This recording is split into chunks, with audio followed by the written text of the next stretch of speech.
ዘርብልክ ያውላችሁ ሁለታችሁም ትሰሙኛላችሁ። ለአንዴና ለመጨረሻ ጊዜ ላስጠነቅቃችሁ ነው የመጣሁት። ሁለተኛ ሚራ አጠገብ ጋር እንዳትደርሱ። ዶክተር ሰለሞን አድን የሚራ ያክስቷ ልጅ ዝበል። ያክስቷ ልጅ አይደለሁም፣ ፍቅረኛዋ ወይም ባሏ ነኝ። ምንድን ነው ያልከው? ፍቅረኛዋ ነው ያልከው? ተማብረሽ ትጫወትብኝ ነበር ማለት ነው። አድናንም ቤቱን አውቆታል። ጭራሽ ለሁለት ነው የመጡት። አንተ ደግሞ ደርሶ አባወራ ካልሆንኩ የምትለው ነገር አለብህ። ታዲያ አባወራሽ አይደለም እንዴ?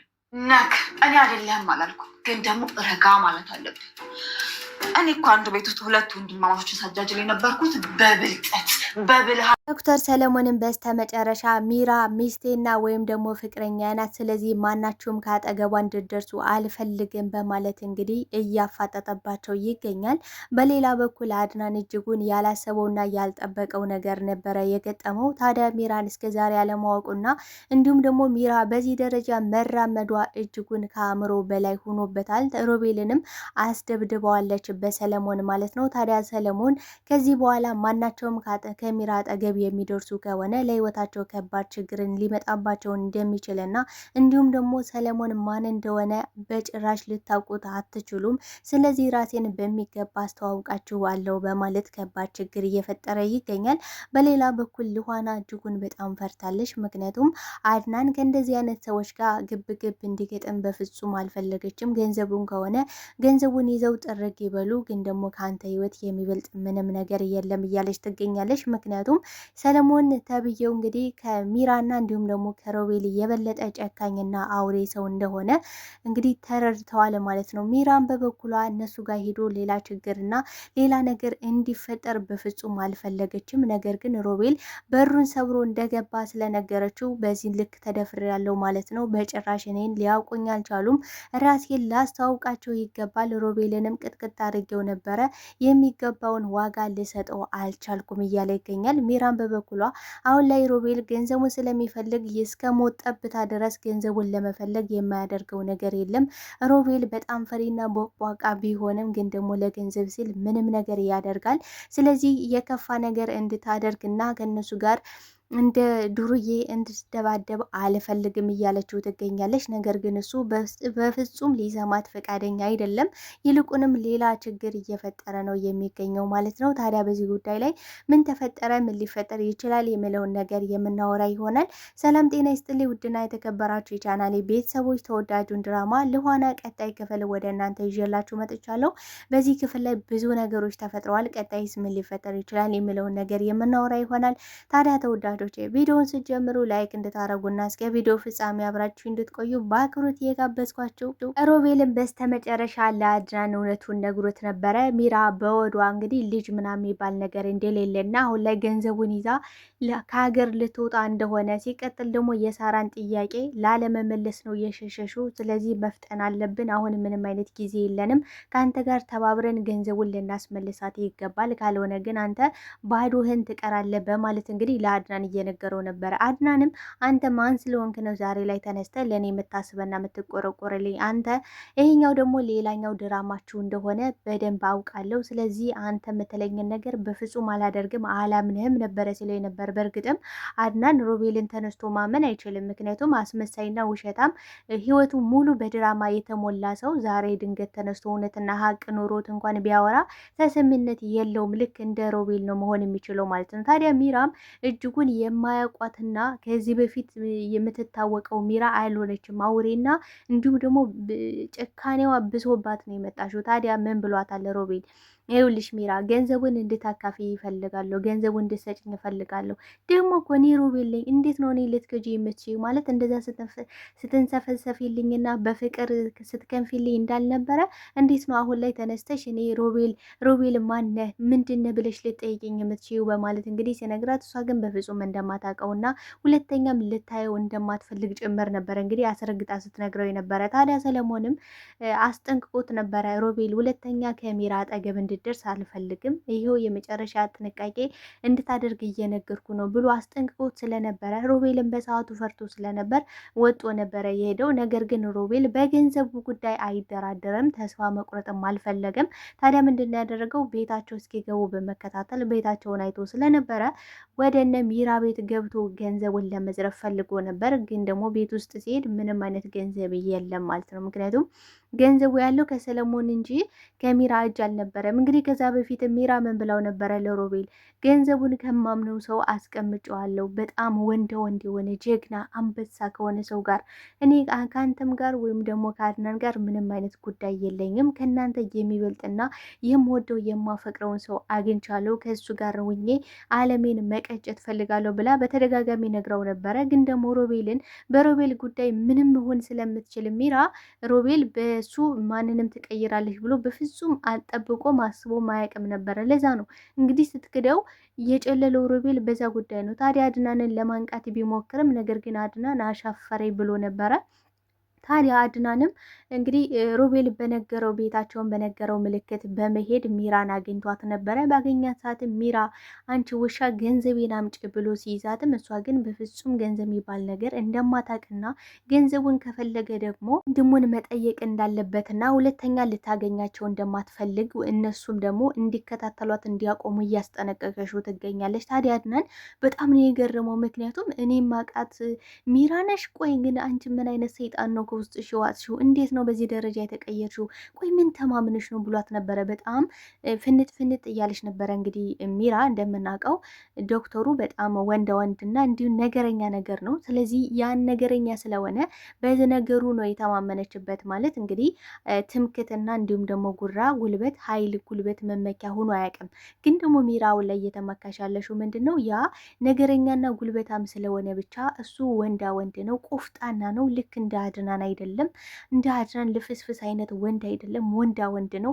ስለዚህ ሮቤል አርፈ ማተቀመጥ ከሆነ አንገትህን ብሎ ሲጥ ያደርጋል እያለች እንግዲህ ሮቤልን ራሱ በሰለሞን እያስፈራራሽው ነበረ። ታዲያ እውነት ለመናገር ሮቤል በጣም ፈሪ ከመሆኑ የተነሳ እጅጉን በጣም ፈርቶት ነበረ። አድናንን በሰዓቱ በጣም ስለመደነገጠ ጎትቷትም ሊወስዳት ፈልጎ ነበረ። ነገር ግን ሰው ኦኦ ብላ ስትጨው፣ በነገራችን ላይ ኦኦ ብላ ብትጨው እንኳን አድናን ሲሳሳተው ስታት ምንድን ነው የገዛ ሚስቱ ናት፣ የ80 ሚስቱ ናት። ወረቀት እስካልቀደዱ ድረስ የቱንም ያህል ብጨው እብድና ታማቢ ነው ብሎ ፍጥርቅ አድርጎ መውሰድ ይችል ነበር አድናን በዚህ ጉዳይ ላይ። ታዲያ እሱ ምንድን ያደረገው ልክ እንደዛ ኦኦ ብላ ስትጨውበት ትቷት ነበረ የሄደው ማለት ነው። ታዲያ ሮቤል በሰዓቱ ምንድን ያደረገው በሞትም ብድንም የራሱ ጉዳይ፣ ገንዘቡን ግን የግዴታ ማግኘት አለብኝ ብሎ ስላሰበ ሮቤል በነገራችን ላይ ላመነበት ነገር እስከ ሞት ድረስ ነው የሚሄደው። ታዲያ ምንድን ያደረገ በሩን ሰብሮ በመግባት እንግዲህ ቤት ውስጥ እየበረበረ ነበር ገንዘቡን ለማግኘት።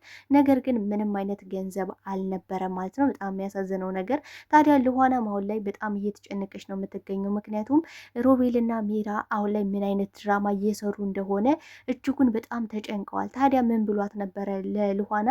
እንዲህ ሮቤል እኮ ከእሱ ጋር አብሬ እንድተባበርና እንዲሁም ደግሞ ተባብረን ሚራን ገንዘቡን ማስመለጥ እና ማምጣት አለብን እያለኝ ነው። እኔ ግን በፍጹም አይሆንም አልኩት። ምክንያቱም እኔ ልክ እንደ ትናንቱ ከሮቤል ጋር ተባብሬ በፍጹም አልሸወድም እያለ ነው። ግን ደግሞ ሮቤል በእርግጥ አሁን ላይ እውነትና ሀቅ ቢኖረውም ግን እስከ ዛሬ ካደረጋቸው ነገሮች ደግሞ እሱን ለማመን የሚያበቃ ምንም አይነት ምክንያት የላቸውም። ታዲያ ለዚህ ነበር እንግዲህ አድናን በቀላሉ ሚራን ገንዘቡን መቀበል ይችል ነበረ ማለት እንግዲህ ሰለሞን በሌለበት ሰዓት ሄደው ፍጥርቅ አድርገው አንቀው ሚራን ማምጣት ይችሉ ነበረ። ለሁለት ሲሆኑ ከአንድ ብርቱ ሁለት ኮሳሳ የሚባል ነገር አለ። ያን ማድረግ እየቻሉ ግን ደግሞ አድናን አለመስማቱ ዋጋ አስከፍሎታል ማለት ሮቤልን አለመስማቱ። ታዲያ ሮቤል ምን ብሎት ነበረ? አድናን እመነኝ፣ ከዚህ ጉዳይ በዋና ተጎጂ አንተ ነው የምትሆነው። ገንዘቡ ያንተ ነው አውቃለሁ፣ ግን ደግሞ ገንዘቡን ይዛ እንድትሽሽ መፍቀድ የለብንም።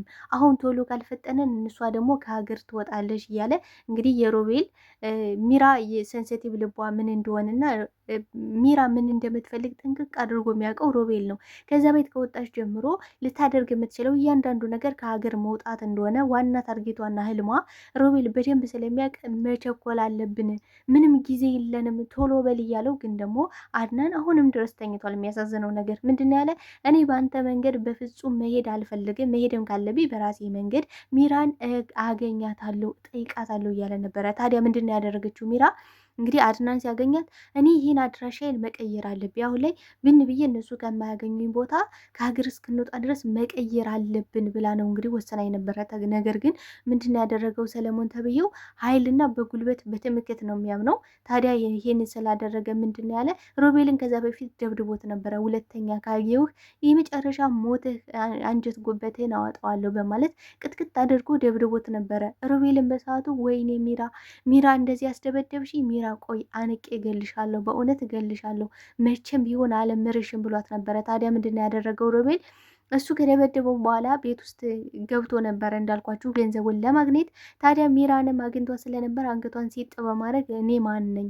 እኔ ሮቤልን ነው አላውቅም ያልሽኝ አንቺ ውሻ ከሃዲ በማለት ሲጥ አድርጓት ነበረ። ነገር ግን እሷ አሁንም ድረስ እየተንጣጣች ነው እንደ ተልባ። ምክንያቱም እሷን በጣም የተመካሽበትና እንዲሁም ደግሞ ሮቤልንና አድናንን ታውቃቸዋለሽ። አድናን በምንም ነገር እንደማይጨክንና በሰዎች ላይ በጣም ጭካኔ እንደሌለው ርሩ አዛኝ ሰው እንደሆነ ታውቃለች። ለዛም ነው እንግዲህ ቤቱን ከላዩ ላይ ሽጣ አሁን ላይ ገንዘቡን ይዛ ከሀገር ለመጥፋት ከማንም ወንድ ጋር አብራ ለመኩበለል እያሰበች፣ ግን ደግሞ ውብያ ይዛለሁ ብላ ጭራሽ ደግሞ ሰለሞን ተብዬው እኔ ፍቅረኛዋ ነኝ የነገ ሚስቴ ናት፣ ጭራሽ ከአጠገቧ እንድደርስ አልፈልግም በማለት ለአድናን ሊደነፋበት እና ሊያስጠነቅቀው ቤት ድረስ የመጣው የድፍረት ጥግ ነው ይሄ ብዬ ነው ማስበው። ታዲያ ምንድን ነው ያደረገው? ሮቤል ምንም ማምጣት እንደማይችል ስላወቀ ጥሏት ነበረ ከቤት የወጣው። ታዲያ እንደዛ ተደብድቦ ሲሄድ አድናን እንዲህ ቆይ ማን ነው እባክህ እንደዚህ አንጀቴን በቅቤ ያረሰልኝ እባክህ እያለ ነበረ። ምክንያቱም ሮቤል እንደዛ ተጎድቶ የምር አልመሰለውም ነበር አድናን። ታዲያ አድናን መቼ ነው ያመነው? ሚራን አግኝቶ ሚራ ሁለተኛ ላይክ አልፈልግም ገንዘብ የሚባል ነገር የለም ብላ አስጠንቅቃ ከሰደደችው በኋላ ግን ምን ብሏታል? ልዋና እንዲህ ሚራን እኮ አግኝቻት ነበረ፣ በፍጹም እኛ መናቃት ሴት አይደለችም፣ በጭራሽ አላቃትም ማለት ነው እኮ ሚራን በማለት ነገራት ነበረ። እሷም ደግሞ እንዴት ነው የምታስበው? ሁለት ወንድም ታማቾችን እዚህ ጋር ስታማግጥ የነበረች እና አውሬና ጨካኝ ሴት እንዴት ነው አውቃታለሁ ብለህ የምታስበው? ሚራን ማንም ሰው ሊያውቃት አይችልም ነበር ያለችው። እንግዲህ ሚራና ሮቤልን ከሚገባው በላይ መጀመሪያም ቢሆን ልኋና ተረድታቸው ነበረ። ታዲያ ምንድን ነው ያለችው ለሰለሞን? ሚራ እኔ እኮ ሁለት ወንድማማቾች ቤት ውስጥ እያላጋውና እየተጫወትኩባቸው የነበረ በሲስተም ነው። ስለዚህ አንተ ደግሞ በሲስተም ልትጫወትባቸው ይገባል። አሁን ላይ ከዚህ ሀገር እስክንጠፋ ድረስ ከእነሱ ጋር ዱላ መማዘዝ ወይም ደግሞ እንደ ዱርዬ መደባደብ አይጠበቅብንም። ይኸውልህ የኔ ፍቅር አንተ ደግሞ ሌላ ችግር ውስጥ እንድትገባ በፍጹም አልፈልግም እያለችው ነበረ። እሱ ግን ምንድን ነው ያለው? እንዲህ ጭራሽ በላይ ሆኖ እንዲህ ማንነቴን ነክተውኛል፣ ጭራሽ ደፈሩ፣ ቤቴ ድረስ እንዴት ይመጣል ሮቤል ቤቱን ሰብሮ እንግዲህ በርን ሰብሮ ነበረ ሮቤል ገንዘቡን አገኛለሁ ብሎ የገባው። ሮቤል ምንም ሞት አይፈራም በነገራችን ላይ። ምክንያቱም ገንዘብ ከተባለ ለምን ሲውል እንጦሮጦ ሳይሆንም ወርዶ እንዴትም ብሎ ለማግኘት ይሞክራል ሮቤል። እንደ አድናን አይደለም ማለት አድናን ከገንዘብ ይልቅ ደግሞ ፍቅር ይሻለኛል፣ ገንዘቡን ትጠቀምበት አያገባኝም፣ ግን እኔ በፍቅር አምናለሁ ብሎ ነበር። እንግዲህ አድናን አምኖ ተሸንፎ ተቀምጦ ነበረ። ግን ደግሞ ሰለሞን በፍጹም ሊተዋቸው ፈቃደኛ አልሆነም። ታዲያ የሚገባቸውን ዋጋ ሰጣቸዋለሁ፣ ወንድነቴንና ማንነቴን አሳያቸዋለሁ በማለት ነበረ ወደ ቤት ገስግሶ እየመጣው። ሲመጣም እንግዲህ አድናንና ሮቤልን አስጠንቅቋቸዋል። ይኸውላችሁ ሚራ ማለት ለእኔ የወደፊት ምስቴ፣ አሁን ላይ ደግሞ ፍቅረኛ ናት። ስለዚህ ሁለታችሁም ካጠገቧ ከደረሳችሁ እመኑ ይጨርሳችኋለሁ ነበር ያለ። እንዴ ቆይ ፍቅረኛዬ? ሮቤል ያልጠበቀውና ያላሰበው ነገር በቃ ፌንት ነው የበላ ሮቤል። ምክንያቱም እሱ የሚያውቀው ሮቤልን ሞታ እንደምትወደው እንደምታፈቅረው እንጂ ሚራ ጭራሽ ሌላ ፍቅረኛ ከነሱ ሶስተኛ ወገን ትይዛለች ብሎ በፍጹም አስቦ ማልሞ ማያውቅም። እንዴት ሆኖ በቃ እብድ ነው የሆነ እብድ። ታዲያ አድናንም አንተ ምን እያወራህ ነው? እሷ እኮ ሚስቴ ናት፣ ስለዚህ እኔን ደግሞ ማስፈራራት አትችልም በማለት እንግዲህ ቤት ውስጥ ሌላ ጠብና ሌላ ግጭት ነው የተፈጠረው። ከዛ ልዋና ምንድን ያደረገችው? ለፖሊስ ቀጥታ ደውላ አንድ ወንጀለኛ መጠቆም ፈልጌ ነው፣ እናም ገንዘቡን ዘርፈውን እየሄዱ ሰዎች አሁንም ድረስ ቤት ድረስ መጥተው እያስፈራሩንና ሌላ ጠብ ፈጥረዋል በማለት ደውላለች። እንግዲህ በቦታው ፖሊስ ከደረሰ ምናልባት ሰለሞን ይያዛል ብዬ አስባለሁ በቀጣይ ፓርት። እንደው ብያዞላ ውስጤ ነው። ሚራም ገንዘቡን መመለስ አለባት። እንደዚህ የተማመኑበት ኃይልና ጉልበታቸው መጨረሻ ላይ እነሱ ወድቀው ጎዳና ላይ ማየት በጣም ውስጤ ነው። እናንተ የምተሰማችሁ ተወዳጆች፣ በእውነት አድናን በዚህ ልክ ዋጋ መክፈል አለበት ብዬ አላሰብም። አድናን አሁን ላይ ለልኋና ስለ ሳራ ልንገራት አልንገራት የሚለው ነገር ሌላ ጭንቀት ሆኖበት ሳለ አሁን ደግሞ ሰለሞን ሌላ ማስፈራሪያና ዛቻ ነው እንግዲህ ይዞ ወደ ቤት እየመጣው ማለት ነው። ይሄ ነገር ደግሞ በጭራሽ ከአእምሮ በላይ ነው። እንግዲህ ሚስቱን ወስዶ ሲቀጥል ደግሞ ከሚራ ጭራሽ እንድደርሱ አልፈልግም። እሱ እኮ ገንዘቡን፣ ሀብቱን፣ ሁሉ ነገሩን የወሰደበት ሚስቱን ወስዶበታል። ክብሩን፣ ማንነቱን፣ ሁሉን ነገር ነጥቆታል። እዚያ በላይ ደግሞ ሌላ ዛቻና ማስፈራሪያ ይዞ ሲመጣ ይህ ነገር በቃ ከአእምሮ በላይ ነው ብዬ ነው የማስበው። እስኪ የተወዳጆች የተሰማችሁን ሀሳብ አስተያየታችሁን በኮሜንት ሴክሽን ላይ አስቀምጡልኝ። አብራችሁኝ ስለነበረን ቆይታ እጅግ አድርጌ አመሰግናለሁ። ለቤት አዲስ ከሆናችሁ ቤቱን ላይክ፣ ሰብስክራይብ በማድረግ ቤተሰብ ሆኑ። አመሰግናለሁ። ወዳችኋለሁ ተወዳጆቼ።